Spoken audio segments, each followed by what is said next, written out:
चलिए, हेलो दोस्तों, मेरा नाम गोविंद सिंह और आप देख रहे हैं चेष्टा एजुकेशन। आज हम आपको बायोलॉजी का ये पार्ट 5 कराने जा रहे हैं। हमने आपको पिछले पार्ट में आरबीसी को समाप्त कर दिया था। आज हम डब्ल्यूबीसी स्टार्ट करते हैं। चलिए, हमने आपको कहाँ पे छोड़ा था। अगर आपने हमारे चैनल को सब्सक्राइब नहीं किया है अभी तक तो उसको कृपया करके सब्सक्राइब कर लीजिए और लाइक और शेयर कीजिए हमारे वीडियो को ज़्यादा से ज़्यादा। चलिए, हम आपको पिछली क्लास में कहाँ पे छोड़ा था, हमने क्या क्या करा दिया। हमने आपको ह्यूमन विंग्स में आपको सर्कुलेटरी सिस्टम कराया था। सर्कुलेटरी सिस्टम में सबसे पहले हमने ब्लड लिया था। ब्लड में ब्लड सेल्स करा दिया। ब्लड सेल्स के अंदर देखिए हमने क्या आपको ब्लड करा दिया है और इस ब्लड के अंदर क्या ब्लड सेल्स चल रही थी। ब्लड सेल्स होती हैं क्या, आरबीसी, डब्ल्यूबीसी और पीएल यानी प्लेटलेट्स। इस आरबीसी को हमने ख़त्म करा दिया। आज जो स्टार्ट हो क्या होगा, हमारा डब्ल्यूसी स्टार्ट होगा। ठीक है, यानी कि डब्ल्यूसी के बारे में हम आपको कराएंगे। ये डब्ल्यूसी है क्या, चलिए हेडिंग डाल लीजिए आप डब्ल्यूबीसी।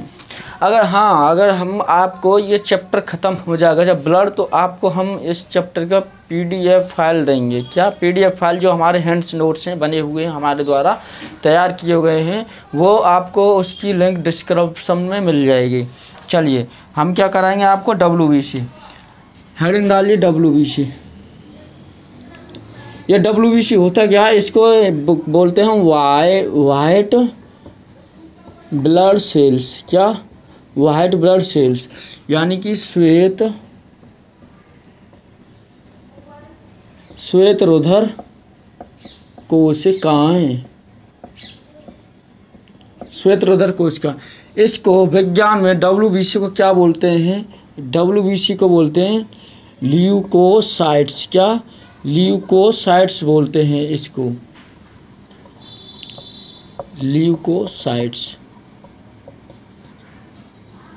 इसको विज्ञान में ल्यूकोसाइट्स बोलते हैं। ल्यूको का मतलब क्या होता है, वाइट, और मैंने साइट्स के बारे में आपको बताया, साइट का मतलब होता है सेल। ठीक है, ये बात आपको क्लियर हो गई। आगे नेक्स्ट क्वेश्चन क्या बनेगा इसमें, डब्ल्यूबीसी में नेक्स्ट क्वेश्चन बनेगा, इसकी खोज किसने की थी, डिस्कवर। इसकी खोज किसने की थी, इसकी खोज की थी एंड्रल एंड एडिसन।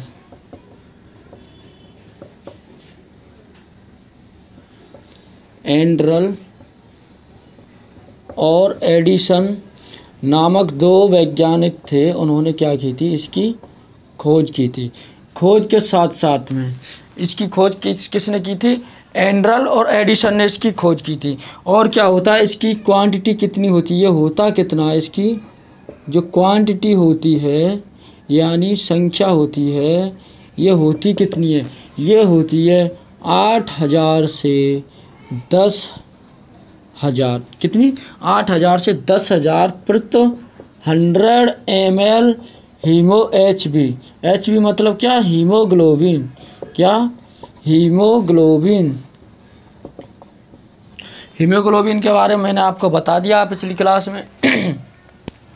सॉरी, चलिए, इसकी क्वांटिटी के साथ साथ इसकी क्वांटिटी होती है, लेकिन अब आगे नेक्स्ट क्वेश्चन क्या बनता है, इसकी क्वांटिटी इतने हज़ार में होती है, लेकिन आरबीसी और डब्ल्यूबीसी का जो संख्या का जो रेशियो होता है वो कितना होता है। अगर जब हम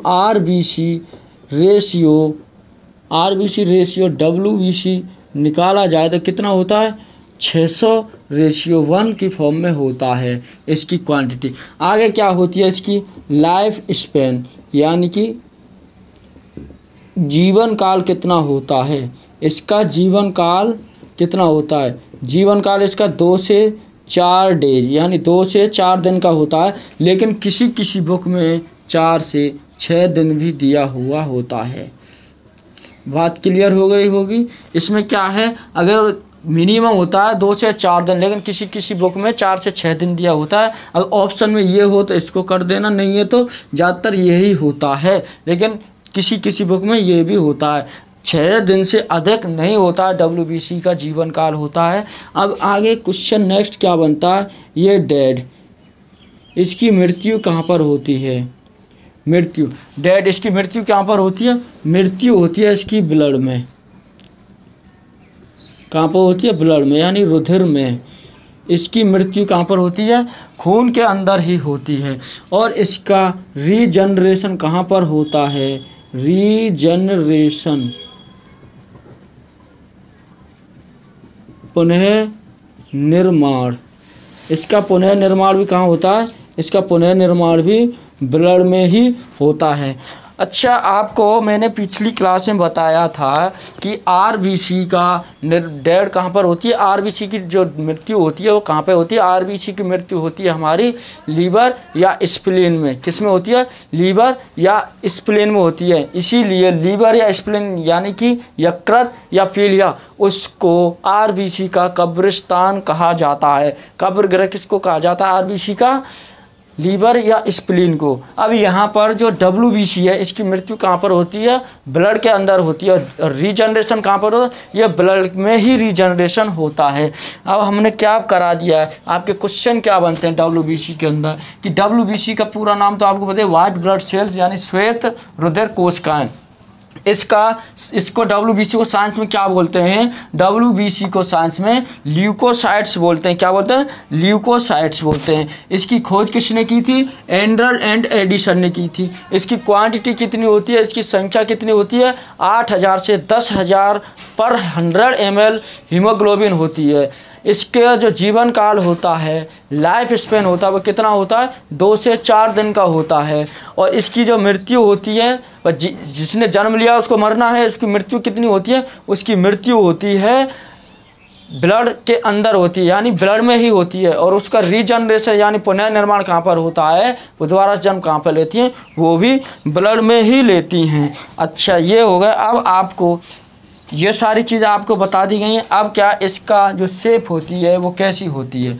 अब आगे बढ़ते हैं इससे थोड़ा सा WBC में ही आगे। ये क्वेश्चन जितने बनेंगे ये हमने आपको करा दिए, क्या क्या क्वेश्चन पूछ सकता है WBC से। इसके जो हैंड्स नोट्स हैं वो आपको डिस्क्रिप्शन में लिंक मिल जाएगी, लेकिन कब मिलेगी, जब लास्ट चैप्टर होगा इसका सर्कुलेटरी सिस्टम का, तब आपको हम इसके डिस्क्रिप्शन में लिंक दे देंगे PDF फाइल के। अब देखिए इसकी जो, अब इसके भाई जो इसका जो होता है, किसी का भी जन्म होता है, कोई भी होता है सेल से, उसकी शेप भी होती है। इसकी शेप कैसी रहेगी, शेप यानी आकार, इसका आकार होता है इर्रेगुलर। क्या, इर्रेगुलर आकार होता है, यानी अनिश्चित होता है। क्या, अनिश्चित आकार। इसका जो आकार होता है वो अनिश्चित होता है। क्यों होता है वो देखिए, किसी किसी बुक में भी लिखा हुआ था इसका जो आकार होता है वो अमीबा के जैसा होता है। क्या, अमीबा, अमीबा के जैसा होता है। कैसा, अमीबा। क्यों होता है, देखो अमीबा और WBC का आकार एक जैसा ही होता है। वो क्यों होता है, देखो अमीबा के जैसा होता है क्योंकि मैं आपको बता, ये अमीबा क्या होता है, ये देखो ये एक क्या लिविंग है। अमीबा क्या है, लिविंग है, यानी कि ये सजीव है। अमीबा सजीव है। तो सजीव की कैसे कैसे होते हैं, सजीव होते हैं एक यूनिसेल्यूलर, ठीक है, यूनिसेल्यूलर, स्पेलिंग सही है, यूनिसेल्यूलर। और ये होता है, एक होता है ये यूनिसेल्यूलर होता है, और वो क्या होता है, मल्टी सेल्यूलर। मल्टी सेलुलर, ये दो तरीका होता है। ये क्या होता है, एक कोशिकीय,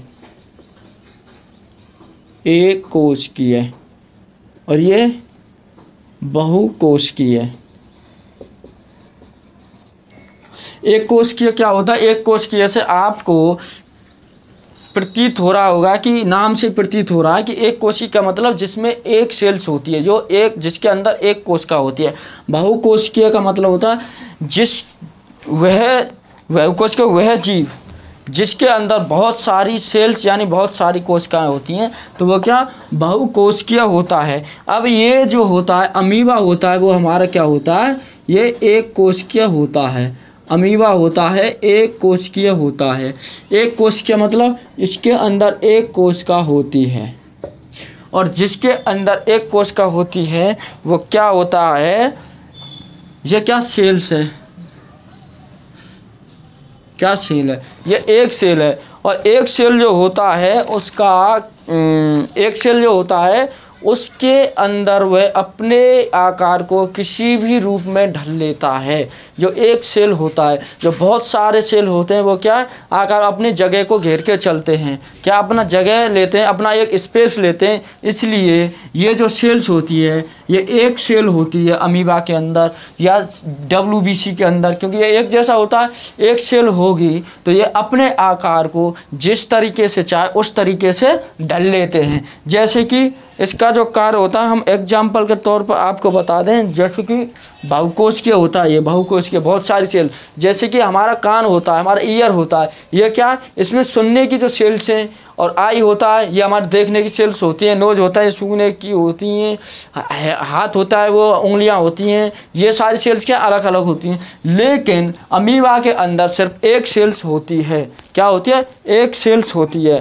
तो एक सेल्स जो होती है वो अपने आकार को किसी भी तरीके से ढल लेता है। जैसे कि अब आपको इसके फंक्शन बताते हैं क्या होते हैं। ये आकार की बात हो गई। चलिए अब इसका जो फंक्शन होंगे, कार्य होंगे WBC का, वो क्या होगा। अब बात करते हैं हम फंक्शन की। क्या फंक्शन, कार्य। इसका कार्य क्या होता है, इसका कार्य होता है यह हमारे ह्यूमन बॉडी को, हमारे शरीर को इम्यूनिटी देता है। यह हमारे शरीर को इम्यूनिटी देता है। क्या, इम्यूनिटी देता है। इम्यूनिटी का मतलब होता है, इम्यूनिटी का मतलब क्या होता है, रोगों से प्रतिरोधक, यानी कि रोगों से लड़ने की प्रतिरोधक क्षमता प्रदान करता है। क्या करता है, यह इम्यूनिटी का मतलब ही होता है रोगों से लड़ने की प्रतिरोधक क्षमता। तो ये क्या करता है, WBC जो होती है या अमीबा होता है, कुछ भी मान लो, WBC जो होती है ये हमारे रोगों से, हमारे शरीर में रोगों से लड़ने की क्षमता प्रदान करता है, यानी कि इम्यूनिटी देता है। इम्यूनिटी क्या बोलते हैं हिंदी में, रोगों से लड़ने की प्रतिरोधक क्षमता। ये कैसे, देखिए ये होता क्या है कि हमारा जो क्या है कि बैक्टीरिया होते हैं या विषाणु, जो भी कोई वायरस होता है, वो बाहर से किसी गंदी नाली से या कहीं से भी लग जाता है, तो वो क्या हमारे अंदर, बॉडी के अंदर प्रवेश करेगा। तो ये WBC क्या होती है, ये इम्यूनिटी देता है। क्या इम्यूनिटी देता है WBC जो कार्य होता है। ये क्या करता है, उस वायरस को वहीं पर उसको नष्ट कर ले, उसका क्या भक्षण कर लेता है। किस तरीके से करता है ये देखिए कैसे होता है। ये क्या बाहर से आते हैं, प्रतिरोधक क्या होता है, बाहर से आए हुए क्या बैक्टीरिया, यानी कि इन्फेक्शन, क्या इन्फेक्शन यानी कि संक्रमण, जो बाहर से आया हुआ संक्रमण होगा उसको क्या करेगा, इंक्रीज करेगा, उसको नष्ट करेगा। ये होता कैसे, जैसे कि देखिए ये अमीबा होता है, ये इस तरीके से अमीबा और WBC एक जैसे को, ये अमीबा हुआ। ये यहाँ पर ये क्या हमारा सेल्स, क्या सेल्स होता है, अमीबा का एक ही सेल्स होता है, मतलब एक पूरा ये सेल्स है। ये क्या हमारा न्यूक्लियस, यानी क्या है, केंद्रक है। ये केंद्रक होता है। और ये जो हमारी होती है क्या, मेम्ब्रेन होती है। क्या मेम्ब्रेन होती है, बाहरी झिल्ली बोलते हैं इसको, हिंदी में बोलते हैं बाहरी झिल्ली, इंग्लिश में बोलेंगे आउटर मेम्ब्रेन। क्या आउटर मेम्ब्रेन बोलेंगे इंग्लिश में, इसको हिंदी में क्या बाहरी झिल्ली होती है। जो इसके अंदर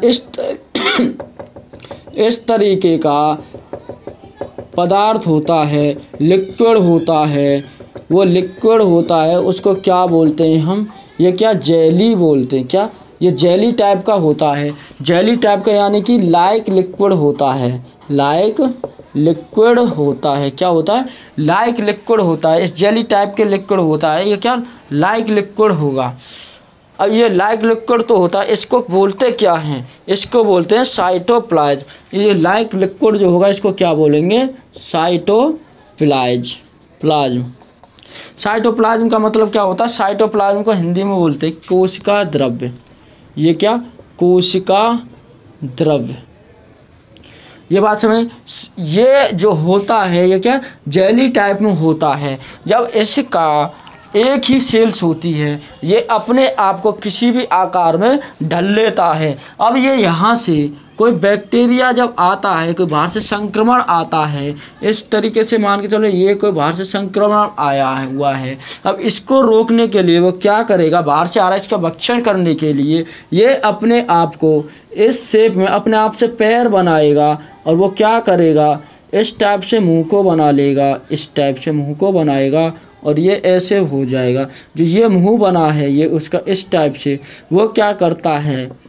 ये अमीबा हुआ, यानी कि WBC जो भी है अमीबा हुआ, एक जैसा होता है इनका आकार। इस टाइप से जो ये आता है, जो ये बैक्टीरिया आता है, वो इसको कहाँ पर? यहाँ पर अपने मुंह सा बना लेता, पैर बना लेता है, उसको इसमें ढल लेता है। क्या कर लेता है?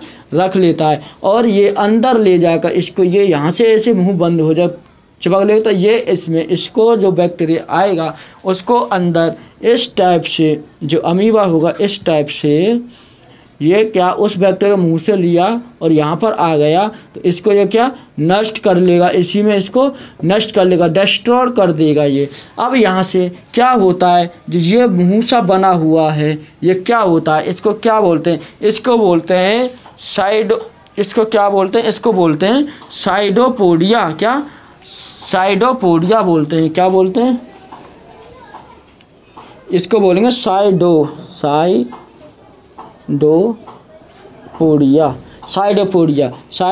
साइडो का मतलब क्या होता है? फाल्स। क्या?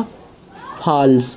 और पोडिया का मतलब लेग होता है, यानी झूठे पैर। क्या बोलेंगे इसको? झूठे पैर बोलेंगे इसको। साइडोपोडिया क्या बोलेंगे? झूठे पैर बन के आ जाता है। ये अपने आप को अब किसी भी तरह का आकार दे लेता है। अगर जो ये बैक्टीरिया नज़दीक आता है, इसका क्या, जब बैक्टीरिया अमीबा के नज़दीक आता है या WBC के नज़दीक आता है, तो वो क्या करता है? जैसे नज़दीक आएगा तो ये अपने आप को उस साइज में कर लेगा, जैसे कि झूठे पैर बना के उसके पास जाएगा। जैसे पास जाएगा तो अब उस पैर को इस तरीके से मुंह सा खोल लेता है और ये क्या करता है? जो बैक्टीरिया, जो विषाणु या संक्रमण जो भी बाहर से आएगा उसको क्या है? उसको अंदर ले लेता है, उसको उसी में नष्ट कर देता है। उसी जेली में क्या वो नष्ट हो जाता है, डिस्ट्रॉयड हो जाता है। अब यहाँ से एक क्वेश्चन क्या बनता है? क्वेश्चन बनता है इसका कार्य क्या होता है? ये इसका कार्य होता है ये इम्यूनिटी देता है। ये क्या? रोगों से लड़ने की प्रतिरोधक क्षमता देता है, जो WBC होता है।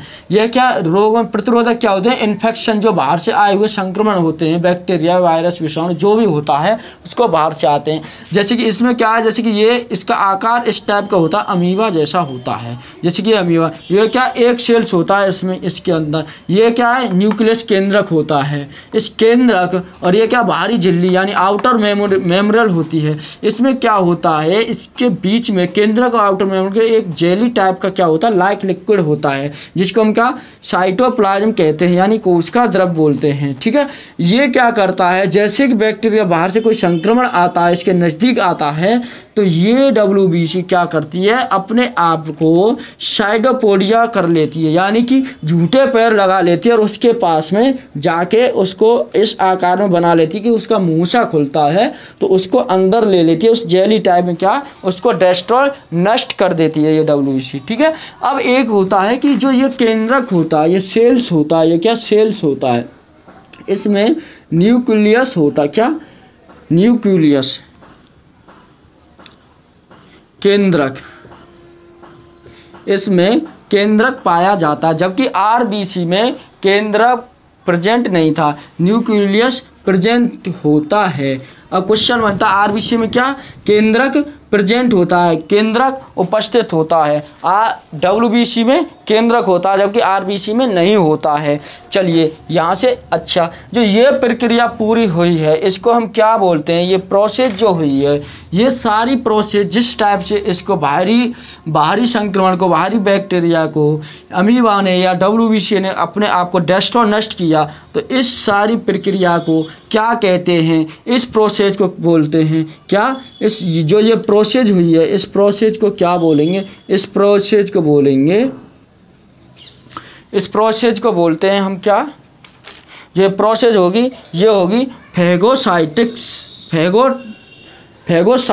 क्या फैगोसाइटोसिस, ठीक है, फैगोसाइटोसिस प्रोसेस कहलाती है।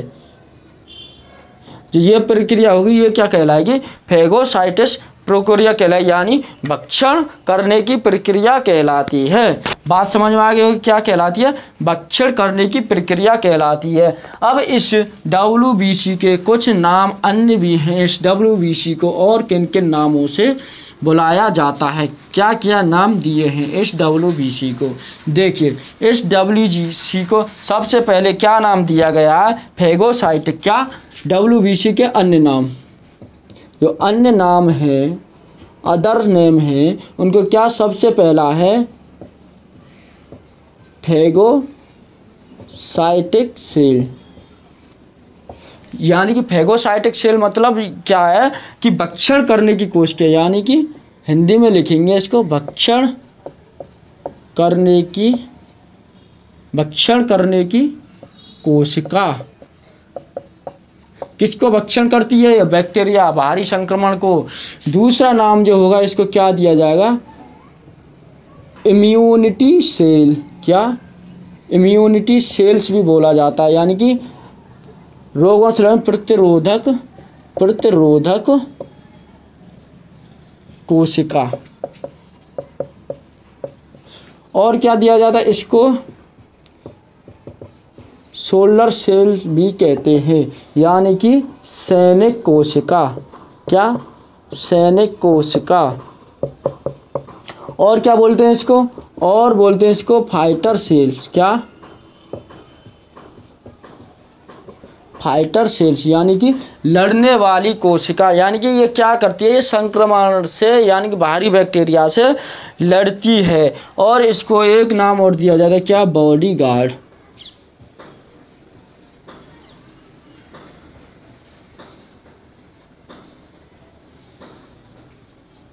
बॉडीगार्ड सेल्स भी कहते हैं। ये होता क्या, देखो सारी चीज़ें, ये इसका काम क्या है, भक्षण करती है, यानी फैगोसाइटिक सेल्स होती है, क्या बाहरी जो हमारे संक्रमण होते हैं उनसे लड़ती है, उनको भक्षण कर लेती है। ये क्या इम्यूनिटी सेल, उनसे लड़ने के लिए हमको क्या प्रतिरोध करती है, क्षमता देती है। सोल्डर सेल यानी सैनिक कहलाती है, उनकी देख रेख करती है कि कोई आ रहा है तो मतलब ये उसको नष्ट करे, उनसे लड़ेंगी। फाइटर सेल्स उनसे लड़ती है। बॉडीगार्ड भी एक हमारे शरीर की रक्षा करने के लिए क्या इसको बॉडीगार्ड भी बोला जाता है, ठीक है। इनको अन्य नाम से इनसे बोला जाता है। अब देखिए और इसका टाइप्स क्या होते हैं, डब्ल्यूबीसी के टाइप्स।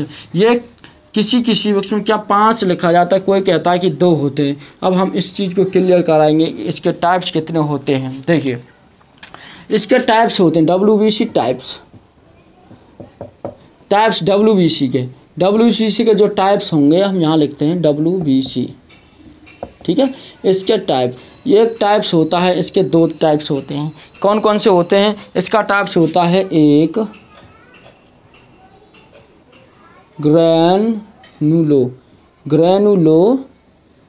क्या होता है, ग्रैनुलो सेल। क्या होता है एक, हाँ इसके जो टाइप्स होते हैं डब्ल्यू से क्या होता है, एक ग्रैनुलोसाइट्स और दूसरा क्या होता है अग्रैनुलोसाइट्स। यानी कि ये क्या हिंदी में बोलेंगे इसको कणकामय, और इसको क्या बोलेंगे अकणकामय। कणकामय ये होता है। देखो कणकामय के अंदर भी कौन कौन से होते हैं, कणकामय के अंदर हमारे पास क्या आते हैं, कणकामय के अंदर आते हैं हमारे बेसोफिल्स, न्यूट्रोफिल्स और इसिनोफिल्स। क्या होते हैं? बेसोफिल्स और क्या होता है? न्यूट्रोफिल्स और क्या होता है इसका? इसिनोफिल्स। हिंदी में इसको बेसोफिल्स ही बोलेंगे, बेसोफिल्स। ठीक है। और ये क्या होगा? न्यूट्रोफिल्स। ये क्या कहलाएगा? न्यूट्रोफिल्स हिंदी में। और इसको इसिनोफिल्स। और ये होते हैं, ये दो होते हैं। ये कौन कौन से होते हैं? दो। एक होता है मोनोसाइटिक। क्या? मोनोसाइट्स। क्या? मोनोसाइट्स। मोनोसाइट्स हिंदी में इसको मोनोसाइट्स ही बोलेंगे, मोनोसाइट्स। दूसरा होता है लिम्फोसाइट्स। क्या? लिम्फोसाइट्स। इसको लिम्फोसाइट्स। ये बात समझ। अच्छा, इस चीज़ में इसमें और क्या होता है? इसमें अगर आपको बोला जाए, यहीं पर क्वेश्चन हम आपको कराएंगे, बेसोफिल्स में कराएंगे। ये सबसे ज़्यादा किस्में होती हैं, सबसे कम किस्में होती हैं जो WBC होंगी। अगर संख्या की बात की जाए तो सबसे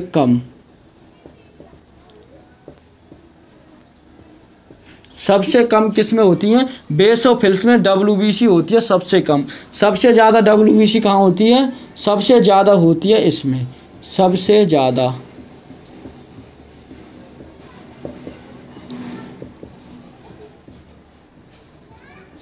सबसे कम WBC बेसोफिल्स में पाई जाती हैं और सबसे ज़्यादा WBC किस में पाई जाती है? न्यूट्रोफिल्स में पाई जाती हैं। अगर आकार की बात की जाए तो सबसे बड़ी WBC किसकी होती है? सबसे बड़ी WBC मोनोसाइट्स की होती है। और सबसे छोटी WBC किसकी होती है? लिम्फोसाइट्स की होती है। मैंने क्या कराया है, यहाँ से क्वेश्चन क्या होता है कि WBC के टाइप्स कितने होते हैं? वो 2 टाइप्स के होते हैं, लेकिन बुक्स में कहीं कहीं ऑप्शन दिया जाता है कि 5 दिया जाता है। अगर आपको 2 दिया हुआ है और 5 भी दिया हुआ है तो आप क्या करेंगे? आप 5 पर टिक करेंगे। अगर आप कहो कि उसमें 5 नहीं है और ऑप्शन दिया हुआ है और आप कहो कि सर ने तो बताया नहीं कि 5 होते हैं या 2 होते हैं, तो उसमें हम क्या लगाएं? तो ऐसी स्थिति में आप उसमें मात्र क्या 2 को लगाएंगे। अगर 2 दिया हुआ उसमें 5 नहीं दिया हुआ है तो। ठीक है, ये बात आपको क्लियर हो गई। अब इसमें क्वेश्चन बनते हैं, 4 क्वेश्चन बहुत ही बेहतरीन तरीके से होते हैं। क्या कि सबसे ज़्यादा WBC किस्म होती हैं? सबसे ज़्यादा WBC न्यूट्रोसाइट्स में होती हैं। और सबसे कम WBC किसकी होती हैं? बेसोफिल्स की होती हैं। सबसे अधिक किसकी होती हैं? न्यूट्रोफिल्स की। और सबसे कम बेसोफिल्स की होती हैं। सबसे बड़ी WBC किसकी होती है? सबसे बड़ी होती है मोनोसाइट्स की। और सबसे छोटी किसकी होती है? लिम्फोसाइट्स की होती है। चलिए, ये यहाँ से क्लियर हो गया। अब हम आपको क्या कराते हैं? अब हम कराएंगे आपको बेसोफिल्स। ये बेसोफिल्स का कार्य क्या है, ये क्या कैसे कार्य करती है WBC में, क्या बेसोफिल्स कराते हैं। ये यहाँ से आपको ये क्लियर हो गया। अब क्या बेसोफिल्स कराएंगे हम। बेसोफिल्स में देखिए, बेसोफिल्स के फंक्शन इसके फंक्शन क्या हैं। बेसोफिल्स, सबसे पहले बेसोफिल्स क्या? एलर्जी।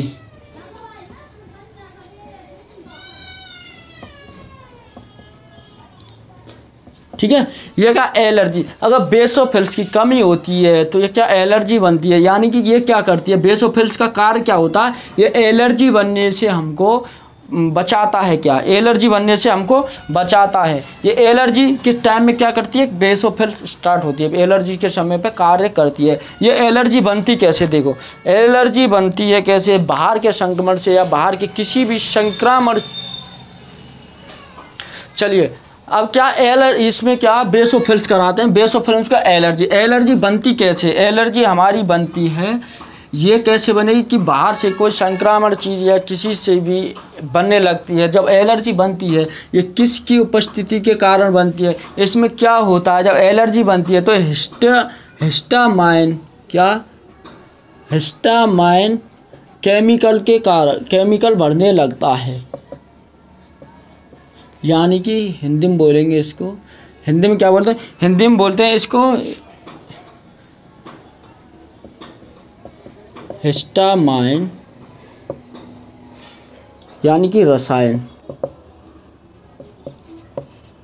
ठीक है, इसकी ये बढ़ने लगता है। जब ये बढ़ता है तो हमको क्या होती है, एलर्जी होती है। जब हिस्टामाइन की बढ़ने लग जाए तो समझे क्या, एलर्जी होने लगती है। और जो बेसोफिल्स कार क्या होता है, इस हिस्टामाइन केमिकल को क्या है, डिक्रीज करती है, कम करती है, इसको क्या कम करती है, जिससे क्या एलर्जी बनने से हमको रोकती है। अब यहाँ से ये तो होता है, जो ये होती है हिस्टामाइन, ये क्या होती है, ये क्या रेस्पॉन्सिबल होती है क्या एलर्जी बनने के लिए। जो एलर्जी बनती है वो किसका, इसका जो रेस्पॉन्स होता है, जो रेस्पॉन्सिबल होती है वो क्या होता है, हिस्टामाइन केमिकल होता है। इसी के कारण क्या बनती है, एलर्जी। जब ये बढ़ने लग जाए तो समझो क्या होगा, हमको एलर्जी बन जाएगी। जब ये इसकी मात्रा अधिक हो गई, क्या बेसोफिल्स काम करना बंद कर देती। अगर ये क्या करते हैं, बेसोफिल्स करती क्या है, इसको एलर्जी ना होने के लिए, ना बढ़ने के लिए क्या, हिस्टामाइन जो केमिकल होता है उसको डिक्रीज करती है, उसको कम करती है। ये बात क्लियर हो गई। अब जो कार्य होता है इसका और क्या होता है, बेसोफिल्स क्या करता है, ये एंटीबॉडी क्या, ये क्या एंटीबॉडी क्या करती है, एंटीबॉडी क्लॉटिंग करती है, एंटी क्लॉटिंग, सॉरी एंटीबॉडी नहीं है, एंटी क्लॉटिंग। जो बेसोफिल्स होता है इसके साथ में क्या करता है, और क्या करता है बेसोफिल, ये एंटी क्लॉटिंग। मैंने क्या बताया था, वो कौन सी प्रोटीन थी जो ब्लड का, रक्त का थक्का जमाने में करने में मदद करती, कि कौन सी थी, फाइब्रोनोजिन। क्या, फाइब्रोनोजिन, जो ये होती है बेसोफिल्स। अच्छा, एक चीज़ यहाँ से और होती है, जब एलर्जी बनती है, एलर्जी जब स्टार्ट होने लगती है तो इसके साथ में कौन सी और काम करती है, एसिनोफिल्स। क्या, एसिनोफिल्स भी क्या एक्टिव हो जाती है।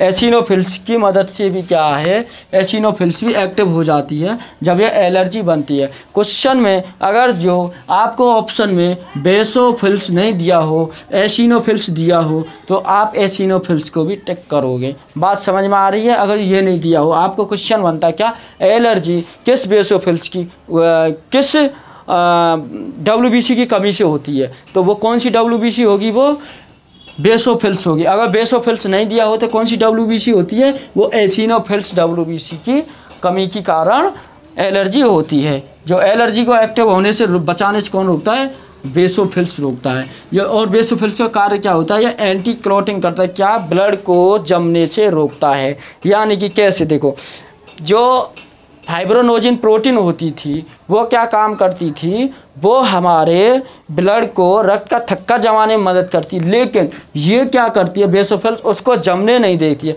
अब आप कहोगे कैसे, देखिए बॉडी के अंदर हमारा सिर, यहाँ से सिर से लेके और क्या टखनों तक क्या ब्लड सर्कुलेट करता है। क्या, ब्लड सर्कुलेट करता है। तो उस ब्लड सर्कुलेट किसकी वजह से करता है, वो बेसोफिल्स के कारण करता है। इसका कार्य क्या है, ये हमारे ब्लड को जमने नहीं देता है।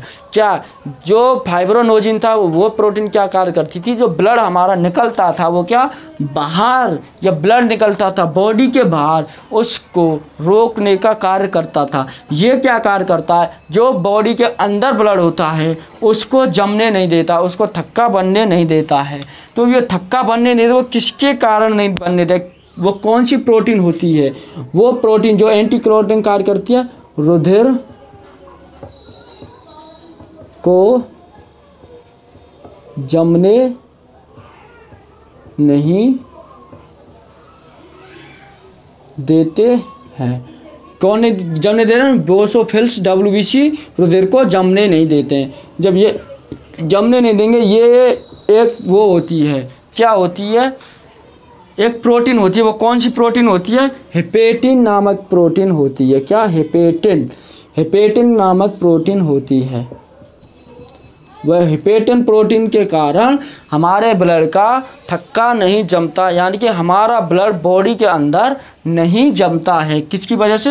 हेपेटिन की वजह से नहीं जमता है। अब देखिए इसका, अब यहाँ से क्वेश्चन आ गया है आपका, क्या WBC कौन सी प्रोटीन बनाती है? कौन सी बनाती है? वो हेपेटिन नामक प्रोटीन बनाती है, जो क्या ब्लड को क्लॉटिंग नहीं होने देती है, ब्लड का रक्त जमने नहीं देती है, ब्लड का थक्का बनने नहीं देती है।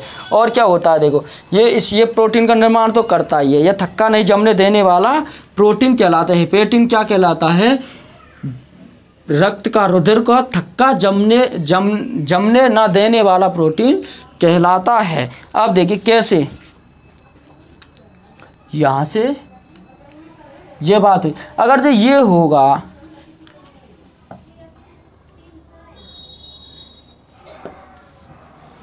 ये बात क्लियर होगी। चलिए अब बात आती है आपको बेसोफिल्स से अलग। हाँ, बेसोफिल्स ये कार्य कैसे होता है, इसका रिएक्शन होता कैसा है?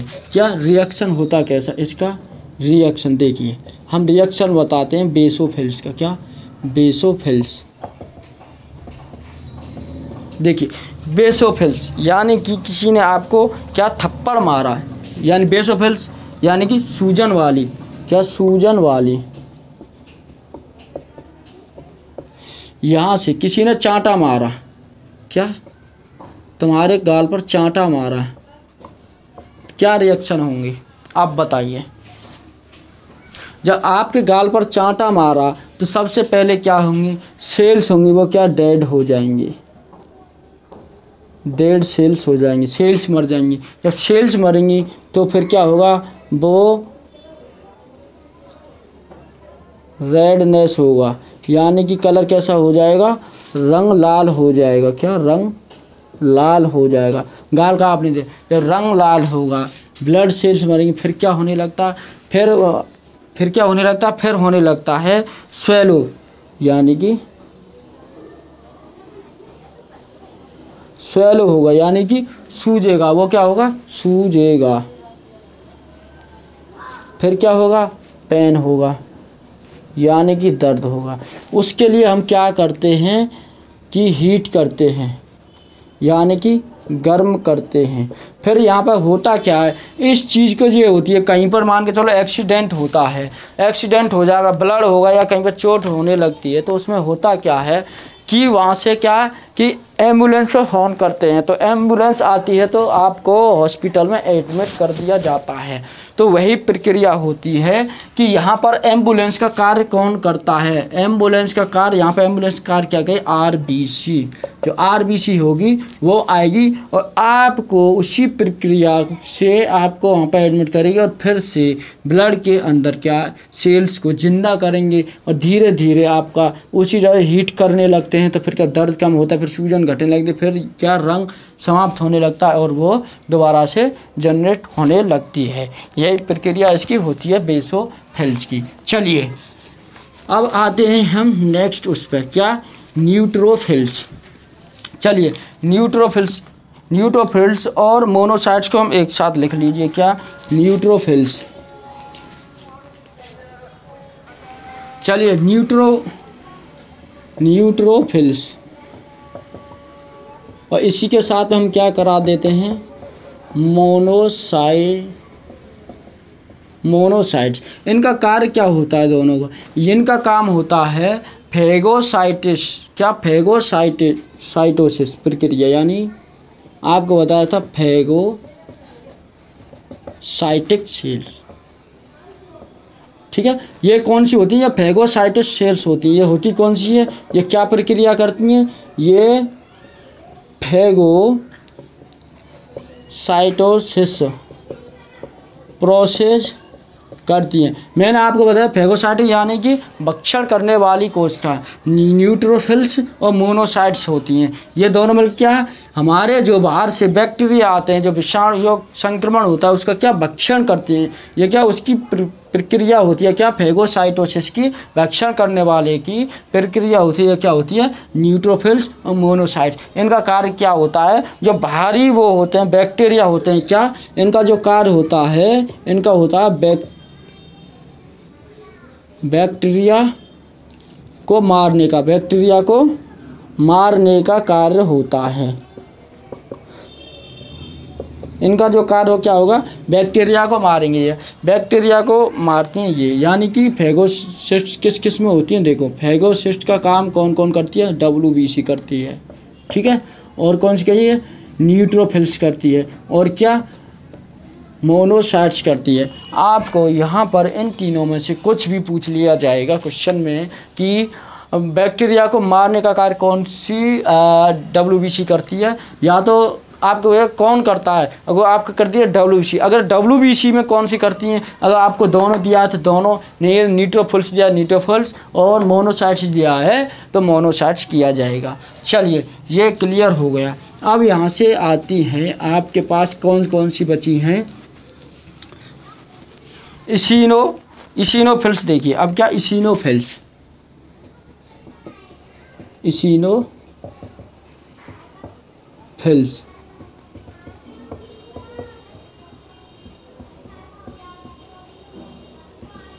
चलिए इसिनोफिल्स, इसका कार्य क्या होता है।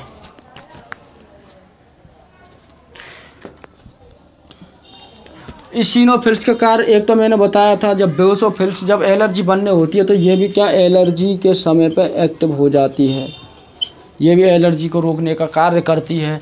और क्या होती है, इसिनोफिल्स का कार्य क्या होती है, यह है घावों को भरने का कार्य करती है। क्या करती है, घावों को भरने का कार्य करती है। और इसिनोफिल्स का लाइफ स्पेन कितना होता है, ये 14 घंटों तक का होता है। कितने, 14 घंटों। ये कितनी जीवित रहती है, 14 घंटों होती हैं, ठीक है। और ये क्या करती है, जो ये कार्य करती है, कब करती है, वायरस यानी वो तो बैक्टीरिया के समय पर कार्य होता है। ये किसके, जब डिसीज होती है, क्या वायरस डिसीज, वायरस डिसीज के समय क्या करती है, यह कार्य करती है। यानी कि वायरस डिसीज बोला जाए आपको, वायरस डिसीज के समय, यानी कि विषाणु जनित रोग,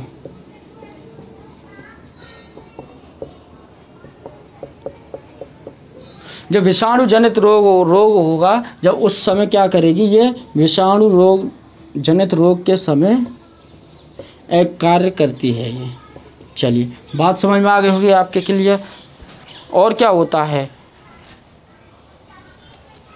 अब लीजिए आप लिम्फोसाइट्स और मोनोसाइट्स। ये क्या होता है, मोनोसाइट्स और लिम्फोसाइट्स, यानी कि मोनोसाइट्स एंड लिम्फोसाइट्स। देखिए मोनोसाइट्स और लिम्फोसाइट्स, इनका कार्य क्या है, ये होता क्या है, ये भविष्य में काम करने वाली कोशिकाएं होती हैं। क्या होती हैं, भविष्य में मोनोसाइट्स और लिम्फोसाइट्स ये कौन सी सेल्स होती हैं, भविष्य में काम करने वाली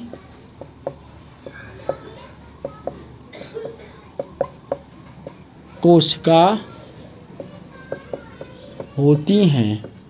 यानी कैसे, आपके लिए क्या ये कौन सी कोशिका होती हैं, इंग्लिश में बोला जाए तो it gives advance level immunity. क्या, it gives advance level immunity होती है। यानी लिखे देता हूँ, it gives advance level immunity. कब, फ्यूचर, ठीक है, भविष्य में काम करने वाली कोशिका होती है। जैसे कि आपको बताया जाए कैसे कि भविष्य में काम करती है। जैसे कि आपने कभी भी देखा हो कि वैक्सीनेशन होता है, यानी वैक्सीन लगती है। जैसे कि आपको कभी पोलियो की लगी हो, उम्र कितनी 5 से 6-7 साल की उम्र में लगती है, लेकिन वो कार्य कब करती है? जब पोलियो होता है, पोलियो 60-70 वर्ष की उम्र या जब भी होगा तो उस वक्त कार्य करती है। इसका कार्य क्या होता है? वैक्सीनेशन का कार्य क्या होता है? देखिए, वैक्सीनेशन का कार्य जो होता है वो क्या होता है? जब वैक्सीनेशन होगा, क्या टीकाकरण, जब टीकाकरण होता है, मान के चलो पोलियो का हुआ, ठीक है, पोलियो का टीकाकरण हुआ, जब ये वैक्सीनेशन हुआ था, पोलियो का टीकाकरण हुआ था, इससे क्या, ये एक वायरस होता, क्या पोलियो या क्या एंटेरो वायरस, इसको बोलते हैं एंटेरो वायरस। ठीक है, जब वैक्सीनेशन के वक्त ये हुआ एंटेरो वायरस या वायरस हुआ, तो इससे क्या हुआ? ये वैक्सीन क्यों लगाई जाती है? ये 5 से 6-7 साल के लिए लगाई जाती है। क्यों लगाई जाती है? ये मोनोसाइट्स और लिम्फोसाइट्स इसको, ये क्या उत्पन्न, जब ये होता है इसको उत्पन्न किया जाता है, इस वायरस जब उत्पन्न होता है तो क्या होता है, उसको पहले ही लगा दिया जाता है कि आपको पता भी ना चले कि जब पोलियो या एंट्रोसाइट वायरस जब भी होगा, कोई भी बीमारी हो, जैसे कि आपने देखा हो कि टिटनेस वगैरह का लगाया जाता है, पहले से लगा दिया जाता है। तो वो किस लिए लगाया जाता है कि ये मोनोसाइट्स और लिम्फोसाइट्स ये सेल्स होती हैं, ये क्या भविष्य में काम करने वाली, इनको बता दिया जाता है, इनको जगा दिया जाता है कि ये उसके लिए लगाई गई हैं। ठीक है, ये ऑटोमेटिक आपको पता भी नहीं चलेगा, और इनको पहले से ही पता है कि अगर आपको पोलियो हुआ या कोई बीमारी हो तो वो अपने आप ये सेल्स क्या काम करने लगेंगी। उस वक्त क्या ये काम करने लगती हैं। बात समझ में आ रही है? ये उस वक्त काम करने लगती है। चलिए, आपको ये समझ में आया वैक्सीनेशन वाला। जब पोलियो लगेगा तो 5 से 6-7 साल की होती है, लेकिन होता कब है पीछे, लेकिन उसको पहले क्यों लगा दिया जाता है? वो इसलिए लगा दिया जाता है कि ये क्या भविष्य में इनको पता होता है कि अगर जैसे पोलियो हो, ये अपने आप उसको सेल्स को क्या है बता दे, अपने आप ये सेल्स क्या काम करने लगती हैं। चलिए आगे WBC, डिसीज ऑफ WBC, क्या WBC की बीमारियां क्या हो। चलिए देखिए, डिसीज ऑफ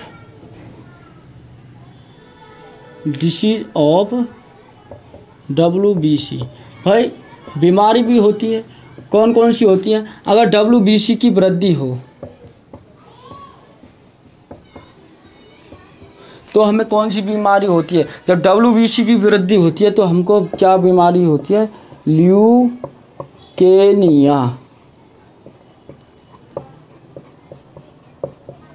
ल्यूकेनिया बीमारी होती है। इससे क्या होता है? ल्यूकेनिया बीमारी से, इसको ल्यूकेनिया बीमारी को ही ब्लड कैंसर कहते हैं। क्या?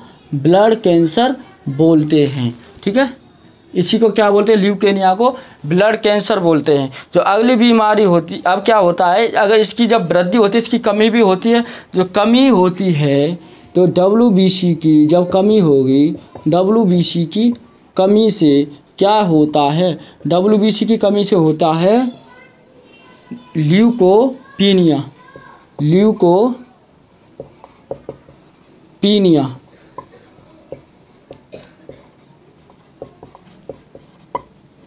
इससे क्या होता है? ल्यूकोपीनिया, इससे क्या होता है? ये हमारी इम्यूनिटी सिस्टम को कमज़ोर करती है, यानी कि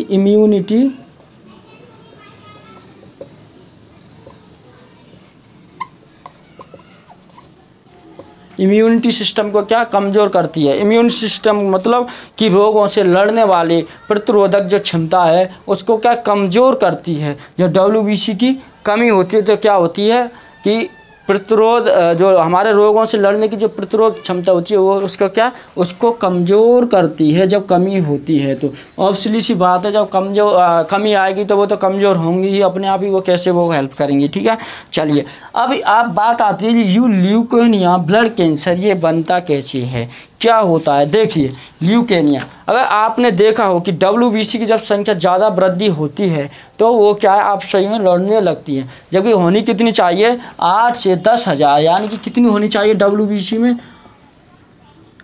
8 से 10,000 होनी चाहिए, ठीक है। इससे ज़्यादा नहीं होनी चाहिए, और इससे ज़्यादा होती हैं तो क्या वो आपस में लड़ने लगती हैं। जब वृद्धि हुई तो वो लड़ेंगे, जब लड़ने के बाद क्या होती है, ये सेल्स क्या मरने लगती हैं, क्या डेड होने लगती हैं।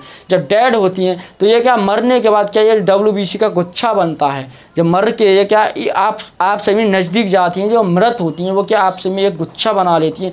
जब वो गुच्छा बनता है तो उसी से क्या एक ट्यूमर का निर्माण हो जाता है। क्या हो जाता है, उसी गुच्छे से ट्यूमर बन जाता है। जो वो ट्यूमर होता है वही ट्यूमर क्या है, हमारा ब्लड कैंसर कहलाता है। तो यहाँ पर आप लिखना चाहें तो लिख सकते हैं कि WBC की संख्या ज़्यादा होने से ये आपस में लड़ने लगती हैं और ये फिर क्या मृत होने लगती हैं, यानी कि मर जाती हैं। जब मरी हुई जो WBC हैं, जो मरी हुई सेल्स हैं, वो क्या आपस में एक गुच्छा बना लेती हैं और वही गुच्छा क्या है, एक ट्यूमर बन जाता है और वही ट्यूमर क्या ब्लड कैंसर कहलाता है। ये बात आपकी समझ में आ गई होगी। जो ल्यूकेमिया या ब्लड कैंसर होता है वो क्या, वो एक ट्यूमर होता है। वो ट्यूमर किसकी वजह से होता है, WBC की वजह से होता है। अब सीधी सी बात है यार, कहीं पर भी अगर तुम 4-6 औरतों को एक कमरे में बंद कर दो, उसके 5 मिनट बाद देखो क्या होता है। 5 मिनट 10 मिनट बाद देखो, अगर तो 4 औरत किसी एक कमरे में बंद कर दी जाती हैं तो उसके 10 मिनट बाद तुरंत क्या उनमें लड़ाई झगड़ा स्टार्ट होने लगता है। एक दूसरे को लड़ाई झगड़ा होता है, पता कैसे स्टार्ट होता है, वो उसकी खुटाई करेगा, वो उसकी करेगा, वो उसके ऐसे बारे में तू ऐसी है वैसी है तू ऐसी है, ये हुआ वो हुआ, बहुत सारी चीज़ें होती हैं। उनको एक कमरे में बंद करके देखना कभी भी, तो क्या लड़ाई झगड़ा होने लगेगा उन्होंने। ऐसे ही WBC जब ज़्यादा होने लगती हैं तो वो क्या ब्लड के अंदर वो उनमें लड़ाई होने लगती है, वो क्या आपस में मरने लगती हैं और वो क्या एक गुच्छा बन जाता है। वही गुच्छा क्या ट्यूमर कहलाता, वही ट्यूमर क्या है ब्लड कैंसर कहलाएगा। अच्छा, एक चीज़ यहाँ से नोट करने वाली बात ये है कि HIV एड्स से, जब HIV एड्स होता है तो क्या होता है, HIV एड्स होता है तो क्या होता है, HIV जब एड्स होता है तो WBC की कमी होने लगती है। क्या, WBC की कमी होती है। बात समझ में आ रही है, ना कि ये कि WBC की कमी से HIV होता है। क्या HIV एड्स की वजह से WBC की कमी होती है, ना कि WBC की कमी से HIV एड्स होता है। बात क्लियर। चलिए इस वीडियो में इतना ही, और इससे आगे हम कल नेक्स्ट पढ़ाएंगे। इस वीडियो में इतना ही, आज हम इतना ही कर सकते हैं। अगर आपको हमारा पढ़ाया हुआ या हमारी वीडियो आपको अच्छी लगे तो इस वीडियो को लाइक, शेयर और हमारे चैनल को सब्सक्राइब ज़रूर करें। अपने दोस्तों को बताएं कि इसके बारे में कि हम कैसा पढ़ा रहे हैं। आज चलिए, आज के लिए इतना ही, ठीक है। ओके, बाय, धन्यवाद।